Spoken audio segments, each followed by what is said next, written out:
اپنے آپ کو خدا کہلانے والا دیکھو آج کس حال میں پڑا ہے۔ اور لوگوں، اس دنیا میں فرعون نے پوری دنیا پر خدائی کا جادو چلانا چاہا، اپنے آپ کو خدا بنانے کا دعویٰ کرتا رہا۔ آج اللہ نے اس کی لاش کی اتنی حفاظت کی ہے کہ قیامت کی صبح تک لوگ اس کی لاش کو دیکھ کر عبرت حاصل کریں گے۔ آج زمین فرعون کی لاش کو ایکسپٹ نہیں کرتی ہے۔ سمندر میں فرعون کو پھینکو تو سمندر فرعون کی لاش کو نکال کے باہر پھینک دیتا ہے۔ آج بھی یہ زندہ جاوید کرامت موجود ہے۔ آج بھی فرعون کی لاش کو زمین میں دفن کرو تو زمین فرعون کی لاش کو نکال کر باہر پھینک دیتی ہے۔ زمین اس کو ایکسپٹ نہیں کرتی، سمندر اس کو ایکسپٹ نہیں کرتا، دریا اس کو ایکسپٹ نہیں کرتی۔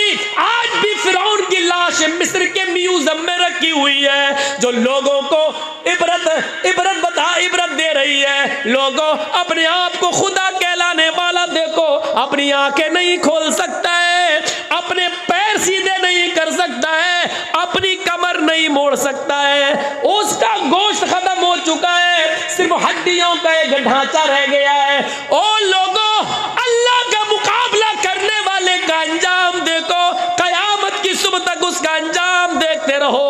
اپنے آپ کو تکبر سے بچاؤ۔ اس دنیا میں ہم سب کا رب ایک ہے، اور اس کا مقابلہ کرنے کی کوشش نہ کرو، اس کے بتائے ہوئے احکامات پر چلتے رہو، ورنہ ہم نے فرعون کو نہیں چھوڑا۔ تمہاری بساط کیا ہے؟ تمہاری حیثیت کیا ہے؟ ہماری اور آپ کی حیثیت کیا ہے؟ نشان عبرت بنا دیا۔ ظالموں کا انجام ہمیشہ ایسا ہی ہوا ہے، ہمیشہ ایسا ہی ہوا ہے۔ اور آج بھی جو ظلم کر رہے ہیں، چاہے وہ مسلمانوں پر ہو رہا ہو یا کسانوں پر ہو رہا ہو یا کسی اور شکل میں، ہمارے اس دیش پر ہی ظلم کیوں نہ ہو رہا ہو، ہماری دیش کی سرکاری چیزیں آج نیلام ہو رہی ہیں اور آج وہ سرکاری نہ رہی ہیں، آج ان پر بڑے بڑے امیروں کا خود تسلط ہوتا چلا جا رہا ہے، ہمارا ملک، ہمارا دیش بکتا جا رہا ہے۔ یہ دیش پر بھی ظلم، اور جو ظالم ان تمام مظالم کو ڈھا رہا ہے، ان تمام ظلموں کو ڈھا رہا ہے، اس کا انجام بھی قارون و فرعون سے کم نہیں ہوگا۔ یہ آنے والی ہسٹری بتائے گی، یہ آنے والا، میری بھائیو، تاریخ بتائے گی، آنے والا کلچر، آنے والی تہذیب دیکھے گی کہ جس طرح حجاج کا نام، ہٹلر کا نام ظالموں میں لکھا جاتا ہے اور نمرود کا نام اتہاس میں ظالموں میں لکھا گیا ہے، اسی طریقے سے ظلم و ستم کرنے والے بھارت پر اور بھارت واسیوں پر اور دیش کے ناگرکوں پر اور خود اس دیش پر ظلم کرنے والوں کا اتہاس میں کوئی اچھا نام نہیں لکھا جائے گا۔ ہماری نہیں، ہم اپنی زندگی میں ان کا اتہاس نہ پڑھ سکیں، لیکن ہماری آنے والی نسلیں، ہماری ریڑھ کی ہڈی کے نطفے سے پیدا ہونے والی اولادیں اور ان اولادوں کی اولادیں یاد رکھیں گی اس ظلم و اس ظالم کا نام ہسٹری میں کیسا آئے گا، اس کو کس نام سے یاد کیا جائے گا، یہ آنے والا وقت بتائے گا، کیونکہ تاریخ اپنے آپ کو دہراتی ہے، اتہاس اپنے آپ کو دہراتا ہے۔ ظالموں کو کئی پناہ نہیں ملی، 2 گج زمین بھی نہ ملی کوئے یار میں۔ میرے بھائیوں، ایسے لوگوں کے مرنے کے بعد لوگ تھوک کر کہتے ہیں کہ اچھا ہوا آج ایک ظالم سے چھٹکارا ملا۔ اسی لیے اللہ تعالیٰ نے ہمارے نبی محمد رسول اللہ کو اس دنیا میں بھیجا تو سب سے پہلے ظلم کے خلاف آواز اٹھانے کے لیے بھیجا، اور فرمایا اللہ کے نبی نے انصر اخاک ظالما او مظلوما، اور لوگوں اپنے بھائی کی مدد کرو، چاہے وہ ظالم ہو یا مظلوم، چاہے وہ ظالم ہو یا مظلوم۔ صحابہ نے کہا اللہ کے رسول، مظلوم کی مدد تو کرنا چاہیے لیکن ظالم کی نہیں، ظالم کی مدد کیوں کروں؟ تو اللہ کے نبی فرماتے ظالم کی مدد یہ ہے اس کو اپنے بھائی پر ظلم کرنے سے روک دو، ظالم کو ظلم نہ کرنے دو اور مظلوم پر ظلم نہ ہونے دو، ظالم کو ظلم سے روک دو، یہ ظالم کی مدد ہے۔ پھر اللہ تعالیٰ نے خود ہمارے نبی سے کہا کہ سنو، مظلوم کی بد دعا جب نکلتی ہے تو مظلوم کی آہ جب اس کی میری زبان سے نکلتی ہے تو سیدھے وہ عرش کے پاس میرے پاس آتی ہے. آسمان کے فرشتے آٹومیٹک دروازہ کھول دیتے ہیں. مظلوم کی آہ کے آگے فرشتے رکاوٹ نہیں بنتے. جیسے یہ آواز جاتی ہے مظلوم کی بد دعا جب نکلتی ہے تو پہلا دروازہ کھلتا ہے, دوسرے دروازے پہ جاتی ہے فرشتہ ہٹ جاتا ہے, تیسرے دروازے پہ جاتی ہے فرشتہ دروازہ کھول دیتا ہے. یہ ڈائریکٹ اللہ کے عرش سے ٹکراتی ہے. اللہ کے نبی فرماتے ہیں کہ اللہ نے فرمایا اتقی دعوت المظلوم فإنہا بینی و بینکم حجاب. میرے اور اس کے درمیان کوئی حجاب نہیں ہے. مظلوم کی بد دعا سے بچو, میرے اور اس کے درمیان کوئی پردہ نہیں ہے. وہ ڈائریکٹ میرے پاس آتی ہے اور جس کا کوئی نہیں ہوتا پھر اس کا میں ہوتا ہوں. پھر اس مظلوم کو اس دنیا میں ایسی مدد دیتا ہوں اور ظالم کو لوگوں کے سامنے نشان عبرت بنا دیتا ہوں. پھر اس نے کہا اے نبی لوگوں کو بتا دو کہ حکومتیں اور سلطنتیں کفر سے تو چلا سکتے ہو لیکن ظلم سے نہیں چلا سکتے ہو. جب ظلم حد سے بڑھ جاتا ہے تو پھر ظالموں کا نشان مٹ جاتا ہے, نام و نشان ختم ہو جاتا ہے. اسی لیے اللہ تعالیٰ نے ہمارے نبی کو ظالم نہیں رحمت بنا کر بھیجا اور اعلان کر دیا وَمَا أَرْسَلْنَاكَ إِلَّا رَحْمَةً لِّلْعَالَمِينَ. اے محمد صلی اللہ علیہ وسلم ہم نے آپ کو ساری کائنات کے لیے رحمت بنا کر بھیجا. پھر ایسی رحمت کہ اللہ کے رسول جنگل میں لیٹرین کے لیے جا رہے ہیں اور آپ کا پانی کا برتن ابو سعید خدری پکڑے ہوئے ہیں. ایک صحابی رسول تھوڑی دور جنگل میں جانے کے بعد ابو سعید خدری نے کہا اے اللہ کے رسول جنگل آ گیا ہے, یہ درخت بنے ہوئے جھاڑیاں آپ یہاں چلے جائیے اور لیٹرین کرائیے. پانی کا برتن اللہ کے نبی نے لے لیا. اللہ کے رسول قضاء حاجت کے لیے چلے گئے. ابو داؤد کے صفحات پر یہ منظر دیکھا جا سکتا ہے. اللہ کے نبی لیٹرین کے لیے جھاڑیوں میں چلے گئے اور ابو سعید خدری ایک پیڑ کے نیچے بیٹھ گئے کہ اللہ کے نبی آئیں گے تو ساتھ میں ہم چلے جائیں گے گھر. بیٹھے, جس پیڑ کے نیچے بیٹھے اسی پیڑ کے اوپر ایک چڑیا کا گھونسلہ ہے. اس چڑیا کے چھوٹے چھوٹے 2 بچے اس گھونسلے میں چی چی کر رہے ہیں. ابو سعید خدری نے چڑھ کے دیکھا تو 2 چھوٹے چھوٹے بچے ان کو بہت خوبصورت لگے. انہوں نے ان دونوں چھوٹے بچوں کو لے لیا, اپنے گھر میں لے جاؤں گا, ان کو پالوں گا, ان کو پوسوں گا, یہ بڑے خوبصورت بچے ہیں. تھوڑی دیر کے بعد کیا دیکھتے ہیں کہ چڑیا آئی, اس کے منہ میں دانا تھا. وہ اپنے بچوں کے لیے دانا لینے گئی تھی, اپنی چونچ میں دانا لے کر آئی کہ میں اپنے بچے کو دے دوں. لیکن جب گھونسلے میں دیکھتی ہے کہ بچے نہیں ہیں تو دانا اسی گھونسلے میں رہ گیا اور چی چی کرنے لگی, گویا کہ وہ اپنے بچوں کو آواز دے رہی ہو. اس نے کان لگایا تو اس کو چی چی کی آواز نیچے ہی سنائی دی. چڑیا نے دیکھ لیا کہ ایک آدمی ہے اور اس کے ہاتھ میں 2 چھوٹے چھوٹے بچے ہیں. وہ نیچے اترتی ہے, ابو سعید خدری کے سر پر مارتی ہے اور اوپر اڑ جاتی ہے. پھر ابو سعید خدری ان بچوں کو دیکھتے ہیں. پھر وہ چڑیا نیچے آتی ہے اور ابو سعید خدری کے سر پہ پر مار کے بھاگ جاتی ہے. گویا کہ وہ یہ کہہ رہی ہے کہ میرے بچوں کو میرے حوالے کر دو, مجھے میرے بچے چاہیے. اتنے میں اللہ کے رسول لیٹرین سے فارغ ہو کر آ رہے ہیں. آپ نے دیکھا چڑیا ابو سعید خدری کے سر پہ منڈلا رہی ہے اور ابو سعید خدری کے ہاتھ میں 2 بچے ہیں. وہیں سے چیخ کر کہتے ہیں اے ابو سعید تم نے اس چڑیا کا دل دکھا دیا. اے ابو سعید تم نے اس کے بچے لے کر اس کے دل کو سدایا ہے. جس طرح ہمیں اپنے بچوں سے محبت ہوتی ہے, ہمیں اپنے بچوں سے پیار ہوتا ہے, اسی طریقے سے ان پرندوں کو بھی اپنے بچوں سے محبت ہوتی ہے. اے ابو سعید اس چڑیا کے بچے واپس کر دو. ابو سعید خدری نے بچہ چھوڑا, چڑیا فوراً آئی اور اس نے چونچ سے اپنے بچے کو پکڑا اور اڑتی ہوئی گئی اور گھونسلے میں رکھائی. پھر آئی اور دوسرا بچہ لے کر گھونسلے میں رکھ دی اور ابو سعید خدری اللہ کے نبی کے ساتھ واپس آ گئے. ابو سعید خدری کہتے ہیں کہ میں 3 دن یا 4 دن کے بعد اسی جنگل میں گیا اور میں نے سوچا کہ کچھ دانا لے جاؤں اور اس چڑیا کے گھونسلے میں ڈال دوں. جو چڑیا اپنے بچوں کے لیے ادھر ادھر سے دانا لے کے آتی ہے تو ہم ہی تھوڑا سا دانا لے جائیں اور اس کے گھونسلے میں رکھائیں. 3 یا 4 دن کے بعد جب میں اس جنگل میں پہنچا تو کیا دیکھتا ہوں, اس چڑیا کا گھونسلہ بھی آ نہیں رہا. چڑیا دوسری جگہ اپنا گھونسلہ بنا لی ہے اور اپنے بچوں کو یہاں سے لے گئی ہے, کیونکہ وہ سمجھ گئی کہ یہاں میرے بچے محفوظ نہیں ہیں. آج کسی نے پکڑا, کل کوئی اور بھی لے جا سکتا ہے.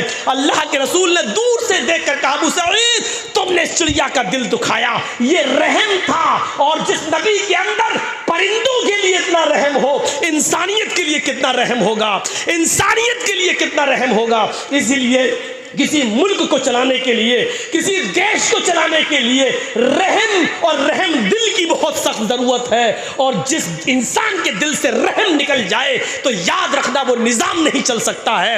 اور اگر کسی بھی بادشاہ اور کسی بھی سربراہ اور کسی بھی سپر پاور آدمی کے اندر سے اگر رحم کا جذبہ نکل جائے تو وہ دیش کو بھی بربادی کے دہانے پر لے جائے گا, کیونکہ جب رحم نہیں ہے تو وہ دیش پر بھی ظلم کرے گا اور دیش واسیوں پر بھی ظلم کرے گا. اس لیے رحم کا ہونا اور رحم دل کا ہونا ضروری ہے. اور اسی لیے اللہ تعالیٰ نے محمد رسول اللہ کو پوری دنیا کے لیے رحمت بنا کر بھیجا تھا, تاکہ پوری دنیا کا نظام اچھی طریقے سے چلتا رہے. اس لیے یاد رکھنا, جن لوگوں کے دلوں سے رحم نکال لیا گیا تاریخ نے ان کو معاف نہیں کیا, بعد میں آنے والے وقت نے ان کو دہرایا. اور آج دیکھ لو, کسی کو ہٹلر کہا جا رہا ہے, کسی کو ظالم کہا جا رہا ہے, کسی کو کچھ کہا جا رہا ہے, کسی کو کچھ. تاریخ نے ان کو معاف نہیں کیا اور تاریخ کبھی کسی کو معاف نہیں کرتی ہے. اتہاس کبھی کسی کو معاف نہیں کرتا ہے. اور وقت آج تمہارا ہے, کبھی ہمارا بھی ہوگا, کیونکہ وقت ہمیشہ یکساں نہیں ہوتا ہے. اسی لیے وقت کا معاملہ اللہ نے کسی ایک کے ہاتھ میں نہیں دیا, یہ بدلتا رہتا ہے. اور اللہ تعالیٰ یہ بتاتا رہتا ہے, سنو آج تم نے یہ کیا, کل تمہارے اوپر بھی کوئی ہے. اور ایسا ہم اس لیے کرتے ہیں تاکہ تم یہ سمجھ جاؤ کہ تم لوگوں کے اوپر بھی کوئی اور ہے جو قیامت کے دن حساب و کتاب ہوگا. تو میرے بھائیوں, یہاں پر ہمیں اور آپ کو سوچنا چاہیے. تو یہ آپ نے سمجھ لیا کہ اس کی نیت اچھی تھی, اس لیے اللہ تبارک و تعالیٰ نے کوئی گرفت نہیں کی اور اس کو معاف کر دیا. ایک واقعہ اور سناؤں گا. یہاں نیت کیا تھی؟ یہاں تو یہ نیت نہیں تھی کہ اللہ تو میرا بندہ, نہیں, نیت کیا تھی؟ واقعی تو میرا رب ہے. لیکن وہ بیچارہ دھوکے سے کہہ گیا, نیت نہیں تھی, نکل گیا. لیکن یہاں معاملہ کیا تھا؟ بخاری شریف میں یہ بھی واقعہ, ایک آدمی کو بلایا جائے گا جو قتل ہوا ہوگا, گردن کٹایا ہوگا, میدان جنگ میں لڑا ہوگا. اللہ تعالیٰ اس سے کہے گا, ہم نے تمہیں زندگی دی تھی, کیا کیا تم نے؟ اے اللہ, تو نے ہمیں زندگی دی تھی, ہم نے تیری راہ میں زندگی خرچ کر دی ہے. ہم تیری راہ میں اتنا لڑے, کئی کافروں کو مارا, اور اس کے بعد ایک تلوار میری گردن پر بھی چل گئی, میں تیری راہ میں مارا گیا. اللہ کہے گا جھوٹ بولتا ہے تو. وہ کہے گا اللہ میں جھوٹ بول رہا ہوں. اللہ کہے گا ہاں. اے اللہ, اپنے فرشتوں سے پوچھ میں میدان جنگ میں گیا تھا یا نہیں گیا تھا. اپنے فرشتوں سے پوچھ میں نے اپنی بیوی بچے چھوڑے تھے یا نہیں چھوڑے تھے. اپنے فرشتوں سے پوچھ میں نے اپنی زمین پراپرٹی جائیداد چھوڑی تھی کہ نہیں چھوڑی تھی. اللہ کہے گا زمین چھوڑی تھی, یہ سچ ہے. پلاٹ چھوڑا تھا, سچ ہے. بیوی بچے چھوڑے تھے, سچ ہے. میدان جنگ میں گیا تھا, یہ بھی سچ ہے. تلوار چلائی تھی, یہ بھی سچ ہے. اپنی تلوار سے کئی کافروں کو مارا تھا, یہ بھی سچ ہے. اور تلوار چلاتے چلاتے تو بھی مارا گیا, یہ بھی سچ ہے. یہ سب سچ ہے. لیکن یہ سچ نہیں ہے کہ تو میری راہ میں مارا گیا ہے. تو میری راہ میں مارا گیا, یہ سچ نہیں ہے. کہا اچھا, سب سچ ہے, یہ سچ کیوں نہیں ہے؟ اللہ کہے گا جب تو میدان جنگ میں تلوار چلا رہا تھا, لڑ رہا تھا اور کافروں کو مار رہا تھا, تو تیرے دل میں یہ نیت تھی. پھر نیت آ گئی. تیرے دل میں یہ نیت تھی کہ لوگ مجھے بہت بڑا بہادر کہیں, بہت بڑا جری کہیں, ویر کہیں, ہیرو کہیں, تلوار چلانے میں ایکسپرٹ کہیں, لوگ مجھے بہت بڑا تلوار چلانے والا کہیں. تو جو چاہتا تھا دنیا میں شہرت وہ تجھے مل گئی، جب تو میرے لیے لڑا ہی نہیں تو جنت میں تجھے کیوں دوں؟ دیکھ رہے ہیں، گھر بھی چھوڑا، بیوی بچے بھی چھوڑے، زمین جائیداد بھی چھوڑا، میدان جنگ میں کئی کافروں کو بھی مارا، لڑا، خود بھی مارا گیا، لیکن اس کے باوجود جنت نہیں ملی۔ کیوں؟ جرم کیا تھا؟ صرف اتنا سا کہ اس کے دل میں یہ نیت آ گئی لوگ مجھے بہت بڑا بہادر کہیں۔ اتنی سی خامی اس کے دل میں پیدا ہو جانے کی وجہ سے یہ آدمی کہاں گیا؟ جہنم میں۔ اللہ کہے گا فرشتوں اٹھاؤ، جہنم میں ڈال دو، کیونکہ یہ میرے لیے نہیں لڑا۔ کل جمعہ ہے نا، مسجد بھر جائے گی۔ کیوں؟ لوگ یہ نہ کہیں کتنا بڑا کمینہ ہے، جمعے تک کی نماز نہیں پڑھتا۔ یہ ایک ٹائم کی نماز ایک ہفتے کے بعد ہم پڑھیں گے بھی تو وہ بھی محلے والوں کے لیے، گاؤں والوں کے ڈر سے کہ یہ لوگ یہ نہ کہیں کہ جمعے تک کی نماز نہیں پڑھتا۔ یہ عبادت نہیں ہے۔ اتنی سی نیت پر اس کی شہادت کا سرٹیفکیٹ اس سے چھین لیا گیا، اب وہ شہید نہیں، جہنمی ہے۔ اس کی گردن کٹی، خون نکلا، وہ خون کا قطرہ کہ اللہ کے نبی فرماتے ہیں جب کوئی اللہ کی راہ میں قتل ہوتا ہے اس کے خون کا پہلا قطرہ زمین پر گرتے ہی اللہ اس کے خون کے، اس کے گناہ کو معاف کر دیتا ہے۔ وہ شہید جو اللہ کی راہ میں مارا جاتا ہے قیامت کے دن اپنی قبر سے ایسے ہی اٹھے گا، اس کے جسم سے خون بہ رہا ہوگا۔ اللہ کہے گا فرشتوں اس کا میں کیا حساب لوں، اس سے میں کیا سوال کروں؟ یہ تو میرے لیے اپنی پوری زندگی خود خرچ کر کے آیا، جاؤ اس کو بغیر حساب و کتاب کے جنت میں داخل کر دو۔ اتنا بڑا شہید کا مقام، لیکن اللہ کیا کہہ رہا ہے؟ تیرا خون کا قطرہ گرا، گردن کٹی، سب کچھ ہوا، بیوی چھوڑے، بچے چھوڑے، زمین جائیداد چھوڑی، لیکن تو میرے لیے نہیں لڑا۔ تو نے دل میں یہ نیت کر لی کہ لوگ مجھے بہت بڑا بہادر کہیں۔ اٹھاؤ اے فرشتوں، اس کو بہادری کی عزت مل گئی، شاہ بہادری کا انعام دے دیا گیا۔ دنیا میں یہ جو چاہتا تھا اس کو وہ شہرت مل گئی، دنیا میں جو چاہتا تھا وہ میں نے دے دیا، اب آخرت میں اس کا کوئی حصہ نہیں، پکڑو پھینکو جہنم میں ڈال دو۔ بلکہ بخاری کی حدیث تو یہ بھی کہتی ہے کہ جہنم سلگائی ہی اسی سے جائے گی، 3 لوگوں سے، امیر، شہید اور مولوی۔ ہم لوگ بھی پیچھے نہیں ہیں۔ 3 لوگ، امیر جس نے صدقہ و خیرات تو کیا ہوگا لیکن لوگ اسے بہت بڑا سخی کہیں، کیا دیتا ہے وہ، دیکھو وہ اس کا ہاتھ کھلا ہے، جو جاتا ہے اس لوٹ، اس کے دل میں یہ تھا اس امیر کو، چل، اور شہید تو ہے ہی، ابھی بتا دیا لوگ مجھے بہت بڑا بہادر کہیں، چل تو بھی آ، اور عالم قرآن، عالم حدیث، لوگ اسے بہت بڑا مولوی کہیں، بہت بڑا مقرر کہیں، اس کے دل میں یہ آئے لوگ مجھے بہت بڑی عزت دیں، بہت بڑا مولوی۔ تو یہ تینوں اللہ جہنم میں آگ انہی سے لگائے گا۔ آپ لوگ چولہا جلاتے ہیں نا، لکڑیاں رکھتے ہیں تو گھاس لیٹ ڈالتے ہیں، مٹی کا تیل ڈالتے ہیں، یا پہلے کچھ کاغذ واغذ لگا دیتے ہیں تاکہ لکڑی آگ پکڑ لے۔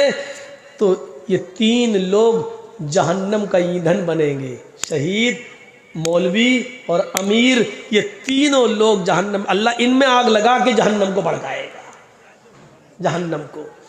اتنی سی نیت کی وجہ سے ایک شہید کو شہادت کا سرٹیفکیٹ چھین لیا گیا۔